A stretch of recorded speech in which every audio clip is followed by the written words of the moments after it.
یہاں ایک اور شخص بھی ہے جسے نبی کریم صلی اللہ علیہ وسلم کے ساتھ رہنے اور آپ کے حسن سلوک کا شرف حاصل ہوا، اور وہ ہے آپ کے آزاد کردہ غلام سیدنا زید بن حارثہ، جنہوں نے اپنے گھر والوں کے ساتھ جانے کو ترجیح نہیں دی بلکہ رسول اللہ صلی اللہ علیہ وسلم کے ساتھ رہنے کو ترجیح دی، حالانکہ ان کے گھر والے ان کی قیمت ادا کرنے کے لیے بھی تیار تھے، اور انہوں نے صاف کہہ دیا کہ میں اللہ کے نبی صلی اللہ علیہ وسلم کا ساتھ چھوڑنے کے لیے تیار نہیں۔ یوں کہیے کہ جس زندگی کو تم غلامی کہہ رہے ہو،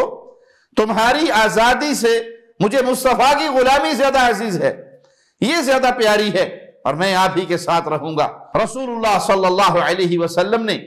ان کا یہ جواب سنتے ہی انہیں آزاد کر دیا۔ اس طرح آپ صلی اللہ علیہ وسلم کے گھرانے کے سب افراد آپ پر ایمان لے آئے،